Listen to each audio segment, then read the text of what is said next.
महोदय, मैं आज इस सदन में खड़ा होकर हाशिए पर मौजूद देश के लाखों एससी, एसटी और माइनॉरिटी के छात्रों की तरफ से यूपीए की चेयरपर्सन रही श्रीमती सोनिया गांधी जी और पूर्व प्रधानमंत्री डॉक्टर मनमोहन सिंह साहब को सैल्यूट करूंगा, जिनकी कोशिशों से सच्चर कमेटी की सिफारिशों के बाद 2009 में कोचिंगों के अभाव में प्रतियोगी परीक्षाओं में हिस्सा न ले पाने वाले एससी, एसटी और माइनॉरिटी के छात्रों के लिए रेजिडेंशियल कोचिंग एकेडमी शुरू की गई थी। डॉक्टर भीमराव अंबेडकर यूनिवर्सिटी, मानू हैदराबाद, एएमयू अलीगढ़, जामिया हमदर्द और जामिया मिल्लिया यूनिवर्सिटी में दूर दराज गांव से आने वाले बच्चों ने महंगी यूपीएससी कोचिंगों के बजाय भारत सरकार की रेजिडेंशियल कोचिंग एकेडमी में एडमिशन लेना शुरू किया और उनके प्रतियोगी परीक्षाओं में जाने के सपने पूरे होने लगे। इसी से प्रभावित होकर मुंबई के हज हाउस में 2009 में एक कोचिंग सेंटर शुरू किया गया, जिसके लिए सरकार से कोई फंड नहीं लिया गया, बल्कि हाजियों के रजिस्ट्रेशन फीस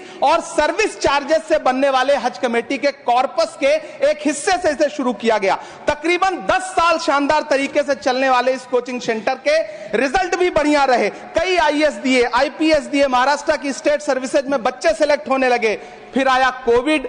पहले सीटें घटाई गईं और फिर तत्कालीन अल्पसंख्यक मंत्री महोदया को मौका मिला और उन्होंने 2023 में इस कोचिंग सेंटर को बंद कर दिया। वो सैकड़ों छात्र जो हर साल इस कोचिंग सेंटर से फायदा उठा रहे थे, एक झटके में उनके सपने चकनाचूर कर दिए गए। सभापति महोदय, मैं जब देश के प्रधानमंत्री को प्रोटोकॉल तोड़ के कतर के अमीर शेख तमीम को रिसीव करते हुए देखता हूं, जब मैं सऊदी के क्राउन प्रिंस मोहम्मद सलमान को प्रधानमंत्री जी को गले लगाते हुए देखता हूं, तो सोचता हूं कि काश प्रधानमंत्री जी अपने देश के गरीब भारतीय